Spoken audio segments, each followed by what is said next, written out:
પર્વતો. આપણે જ્યારે પણ એમને જોઈએ છીએ ત્યારે એવું જ લાગે છે કે જાણે એ હંમેશાથી ત્યાં જ હતા, એકદમ અટલ, ભવ્ય અને કાયમી. પણ શું ખરેખર એવું છે? શું આ પથ્થરના મહાકાય પિંડોનું પણ કોઈ ગુપ્ત જીવન હોય છે? ચાલો આજે આપણે એ શક્તિશાળી વાર્તાઓને જાણીએ જે પૃથ્વીની સપાટી નીચે છુપાયેલી છે, જે આ પર્વતોને બનાવે છે, બદલે છે અને છેવટે પાછા ધૂળમાં મેળવી દે છે. આ વાતને સમજવા માટે ચાલો બે એકદમ અલગ પર્વતોને જોઈએ. એક તરફ છે આપણો હિમાલય, બરફથી ઢંકાયેલો, આકાશ સાથે વાતો કરતો જાણે કોઈ યુવાન યોદ્ધા. અને બીજી તરફ છે ગુજરાતનો પ્રાચીન ગિરનાર, શાંત, ગોળાકાર અને જાણે વર્ષોના અનુભવથી ઘડાયેલો કોઈ વડીલ. એક હજુ પણ ઊંચો થઈ રહ્યો છે, જ્યારે બીજો લાખો વર્ષોના પવન અને પાણીના મારથી ઘસાઈ ચૂક્યો છે. તો સવાલ એ થાય છે કે જો આ બંનેમાં આટલો બધો ફરક છે, તો આપણે બંનેને પર્વત કેમ કહીએ છીએ? આ એક મજેદાર કોયડું છે અને એનો જવાબ પૃથ્વીના ઊંડાણમાં છુપાયેલો છે. આ કોયડાને ઉકેલવા માટે આપણે પૃથ્વીના એન્જિનને સમજવું પડશે. તો પર્વતો બને છે કેવી રીતે? ક્યાંથી આવે છે? વેલ, એ કોઈ જાદુ નથી, પણ આપણા પગ નીચે સતત ચાલતી એક શક્તિશાળી પ્રક્રિયાનું પરિણામ છે. ચાલો પૃથ્વીના એ એન્જિનની અંદર એક ડોકિયું કરીએ. પર્વત બનાવવાની સૌથી સામાન્ય રીત છે ગેડ પર્વતોનું નિર્માણ. કલ્પના કરો કે એક મોટો ગાલીચો પાથરેલો છે અને તમે એને બંને બાજુથી ધક્કો મારો છો. વચ્ચે શું થશે? એમાં ગળીઓ વળી જશે, બરાબર ને? બસ એવું જ કંઈક થાય છે જ્યારે પૃથ્વીની વિશાળ પ્લેટો એકબીજા સાથે અથડાય છે. એમની વચ્ચેની જમીન ઉપર તરફ વળે છે અને હિમાલય, આલ્પ્સ અને રોકીઝ જેવી વિશાળ પર્વતમાળાઓનો જન્મ થાય છે. પણ પર્વતો હંમેશા ટકરાવાથી જ નથી બનતા. ક્યારેક જ્યારે જમીન ખેંચાય છે અને એમાં તિરાડો પડે છે, ત્યારે જમીનનો અમુક ભાગ નીચે ધસી જાય છે અને એની બાજુનો ભાગ ઊંચો રહી જાય છે. આ જે ઊંચો રહી ગયેલો ભાગ છે એને જ આપણે ખંડ પર્વત કહીએ છીએ.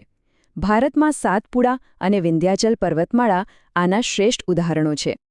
ચાલો હવે આપણે પાછા ગેડ પર્વતો પર આવીએ અને એના બે સૌથી પ્રખ્યાત ઉદાહરણો જોઈએ, હિમાલય અને આલ્પ્સ. આ બંનેની સરખામણી આપણને પૃથ્વીની તાકાત વિશે ઘણું બધું કહી જશે. તમને જાણીને નવાઈ લાગશે કે હિમાલય અને આલ્પ્સ એક રીતે જોઈએ તો પિતરાઈ ભાઈઓ જેવા છે. હા, બંનેનો જન્મ કરોડો વર્ષો પહેલાં એક જ મોટી ઘટનાને કારણે થયો હતો. તે સમયે ટેથીસ નામનો એક પ્રાચીન મહાસાગર ધીમે ધીમે સંકોચાઈ રહ્યો હતો. એક બાજુ ભારતીય પ્લેટ યુરેશિયન પ્લેટ સાથે ટકરાઈ અને હિમાલય બન્યો, તો બીજી બાજુ આફ્રિકન પ્લેટ યુરેશિયન પ્લેટ સાથે ટકરાઈ અને આલ્પ્સનું નિર્માણ થયું. પણ સવાલ એ છે કે જો બંનેનો જન્મ એક જ પ્રક્રિયાથી થયો, તો પછી એમનામાં આટલો બધો તફાવત કેમ છે? જુઓ, હિમાલય વિશ્વનો સૌથી ઊંચો પર્વત છે. એ આજે પણ વધી રહ્યો છે અને ત્યાં ભૂકંપનું જોખમ પણ ખૂબ જ વધારે છે. જ્યારે આલ્પ્સની ઊંચાઈ ઓછી છે અને હવે તે ટેક્ટોનિકલી વધી રહ્યો નથી. તો આ તફાવત પાછળનું કારણ શું હોઈ શકે? જવાબ છુપાયેલો છે એમની ટક્કરની ગતિમાં. કરોડો વર્ષો પહેલાં ભારતીય પ્લેટ દર વર્ષે લગભગ 18 સેન્ટીમીટરની સ્પીડથી યુરેશિયન પ્લેટ તરફ ધસી રહી હતી. હવે 18 સેન્ટીમીટર સાંભળવામાં કદાચ ઓછું લાગે, પણ પ્લેટ ટેક્ટોનિક્સની દુનિયામાં આ તો જાણે રોકેટની સ્પીડ કહેવાય. આ જ પ્રચંડ અને ઝડપી ટક્કરે હિમાલયને આટલી બધી ઊંચાઈ આપી. અને મજાની વાત તો એ છે કે આ પ્રક્રિયા આજે પણ ચાલુ છે. ભારતીય પ્લેટ હજુ પણ યુરેશિયન પ્લેટને ધક્કો મારી રહી છે. ભલે ગતિ ઓછી થઈ ગઈ હોય, પણ એને કારણે હિમાલયની ઊંચાઈ આજે પણ સતત વધી રહી છે. અને આ જ કારણ છે કે આ આખો વિસ્તાર ભૂસ્તરીય રીતે ખૂબ જ સક્રિય છે. તો આ સતત અને ઝડપી ટક્કરને કારણે જ ભૂકંપનું જોખમ પણ વધી જાય છે. એક અભ્યાસ કહે છે કે પ્લેટો જેટલી ઝડપથી અથડાય છે, તેટલા મોટા વિસ્તારમાં ભૂકંપની ઉર્જા ઉત્પન્ન થાય છે. અને આ જ વાત સમજાવે છે કે હિમાલયના ક્ષેત્રમાં આલ્પ્સની સરખામણીમાં મોટા અને વધુ વિનાશક ભૂકંપ શા માટે આવે છે. તો આપણે ટક્કર અને ખેંચાણની વાત તો કરી, પણ પર્વતોના નિર્માણની વાર્તા અહીં પૂરી નથી થતી. પૃથ્વી પાસે પર્વતો બનાવવાના બીજા પણ રસ્તા છે, જેમાં આગ અને રાખ મુખ્ય ભૂમિકા ભજવે છે.